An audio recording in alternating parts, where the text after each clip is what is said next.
Tu savais que sur les plages bretonnes se trouve un ver marin capable de vous sauver la vie grâce à son sang? Salut, moi c'est Sarah Damas, étudiante en première année de biologie à l'UBO. Bienvenue dans mon podcast La science en anecdote, et aujourd'hui je vais vous expliquer comment un simple ver marin a révolutionné la médecine grâce à son hémoglobine. Comme d'habitude, mon script et mes sources sont en description. Tu savais que l'arbre à thé est un camélia? Tu savais que la mine de ton crayon a la même composition qu'un diamant? Tu savais que l'être humain ne peut pas sentir le mouillé? Tu savais que le rose n'existe pas dans le spectre lumineux des couleurs? Tu savais que le cacao est hydrophobe? Tu savais? Tu savais? Tu savais? Tu savais? Tu savais? Tu savais? Tu savais? La science en anecdote, le podcast qui décortique les anecdotes scientifiques les plus insolites. Tout commence en 2020 lorsque Frank Zahl, spécialiste d'écophysiologie marine, découvre les propriétés exceptionnelles de l'Arénicola marina. L'Arénicola marina, c'est un ver marin que l'on trouve en Bretagne, où l'on appelle buzuc, mais aussi sur de nombreuses côtes de l'Atlantique Nord et de la mer du Nord. Il vit dans un sable fin, riche en nutriments, dont il se nourrit pour ensuite laisser ses fameuses déjections sur le sable en forme de boudin. Mais pourquoi ce ver il est tant intéressant ? Vous n'êtes pas sans savoir que nous les humains possédons des globules rouges qui sont des cellules dans lesquelles se trouve de l'hémoglobine. Vous n'êtes pas sans savoir que nous les humains, on possède des globules rouges qui sont des cellules dans lesquelles se trouve de l'hémoglobine. L'hémoglobine, c'est une protéine qui est riche en fer et elle est chargée de transporter l'oxygène dans les vaisseaux sanguins afin d'apporter l'oxygène nécessaire aux organes, notamment pour faire la respiration cellulaire. Si vous connaissez le dessin animé La Vie, c'est exactement ça, donc l'hémoglobine elle va porter sur elle, en fait elle a des sites de fixation d'oxygène, et donc elle va pouvoir le transporter à travers les vaisseaux sanguins jusque dans les cellules des muscles, des poumons, etc. Et cette hémoglobine donc, elle est rouge, car lorsque le fer il entre en contact avec l'oxygène, il se colore de rouge. C'est notamment ce qui se passe quand le métal rouille, par exemple. Sauf que chez Arénicola, l'hémoglobine, elle est extracellulaire. Ça veut dire qu'elle est en dehors de ces cellules.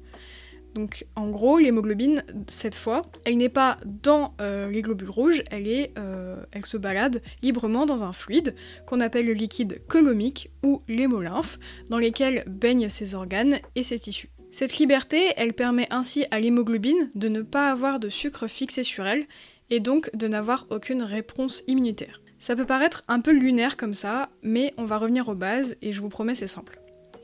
Vous, en tant qu'individu, vous avez un groupe sanguin, que vous connaissez ou pas, mais en tout cas vous en avez un.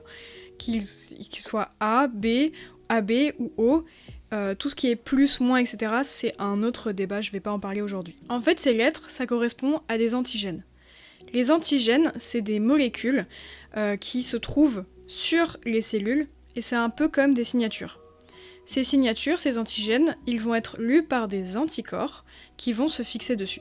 Les anticorps, c'est des molécules qui se baladent dans l'organisme. Et quand les anticorps vont se fixer sur les antigènes, ça va créer une sorte d'alerte pour les globules blancs. Donc les globules blancs, ils vont reconnaître ces anticorps comme une menace et éliminer, dans ce cas, le globule rouge qui possède un antigène que le corps ne reconnaît pas. Donc si par exemple vous recevez du sang, AB, alors que votre groupe sanguin c'est A, et votre système immunitaire il va reconnaître que les globules rouges AB ne sont pas les vôtres, et comme c'est étranger, il va les détruire, et donc le don de sang n'aura servi à rien. C'est pour ça qu'on peut pas recevoir du sang de n'importe qui.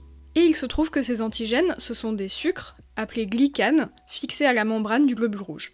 Donc à l'extérieur du globule rouge, sur la membrane, sur l'enveloppe qui recouvre le globule rouge, il y a ces petites molécules appelées antigènes. Donc chez l'Arénicola, étant donné qu'il n'y a pas de globule rouge, il n'y a pas d'antigènes qui peuvent se fixer sur sa membrane, donc pas d'anticorps, donc pas de réponse immunitaire. Cela rend ce petit ver marin, mangeur de sable, donneur universel. Ça veut dire que son sang, il peut être utilisé afin de faire des dons de sang à n'importe qui, quel que soit son groupe sanguin. C'est un truc de dingue. Une fois présente sous forme dissoute dans le corps humain, l'hémoglobine de l'Arénicola marina est 250 fois plus petite que l'hémoglobine humaine, ce qui lui permet de passer partout, même quand les vaisseaux sont obstrués par des caillots sanguins. On arrive donc à la première application médicale possible de cette hémoglobine, c'est prévenir les AVC, donc accidents vasculaires cérébraux, ou les thromboses chez les personnes à risque. Un AVC, pour faire vite, c'est le fait qu'un caillot sanguin, il va remonter jusqu'au cerveau et il va boucher un vaisseau sanguin, et donc empêcher son oxygénation, entraînant de graves dommages, parfois irréversibles. Et la thrombose, c'est ce qu'il se passe avant, donc c'est un caillot de sang qui va se former dans une veine et ou une artère. Et juste petit rappel, une artère, c'est c'est le vaisseau qui va transporter le sang oxygéné vers les organes, et une veine, elle va transporter le sang non oxygéné des organes jusqu'au cœur. Un autre avantage de l'hémoglobine de l'arénicola, c'est le fait qu'elle peut transporter jusqu'à 50 fois plus d'oxygène que l'hémoglobine humaine. Donc cette hémoglobine de ver marin, elle a 50 fois plus de points de fixation d'oxygène que l'hémoglobine humaine. Par exemple, une hémoglobine humaine va pouvoir transporter une seule molécule d'oxygène, alors que l'hémoglobine de l'arénicola va pouvoir en transporter 50.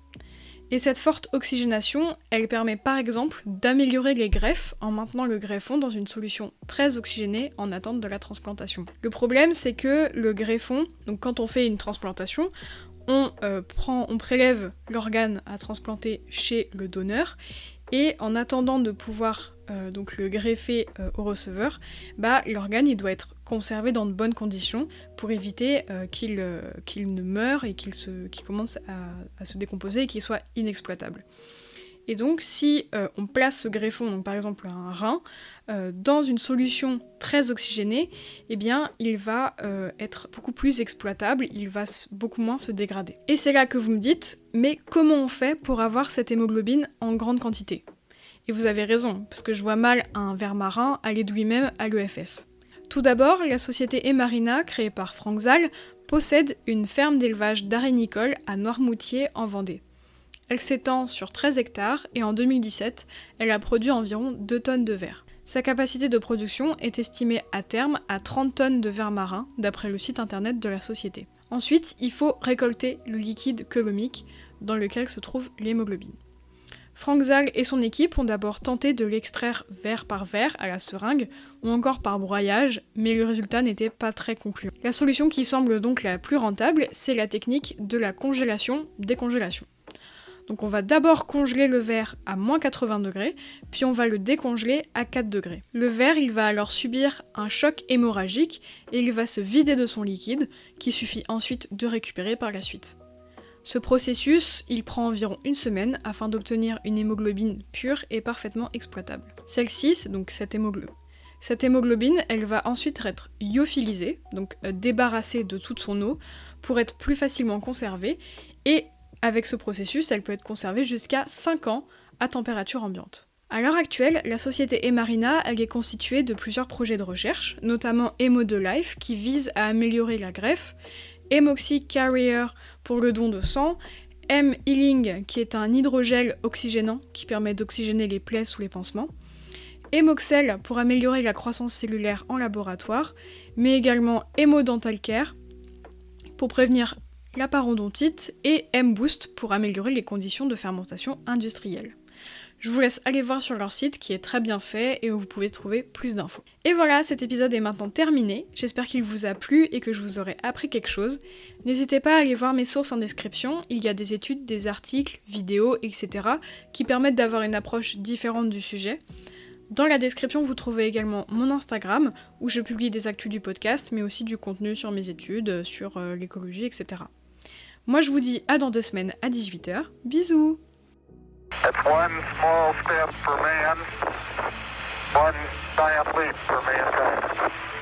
Many people feel small because they're small and the universe is big, but I feel big because my atoms came from those stars. Now, not everyone thinks physics is fun, but I do. Je crois que ce qui est unique pour le savant, c'est qu'il lui faut non seulement chercher la vérité, mais la proclamer. I propose a toast to evolution. May we use it well.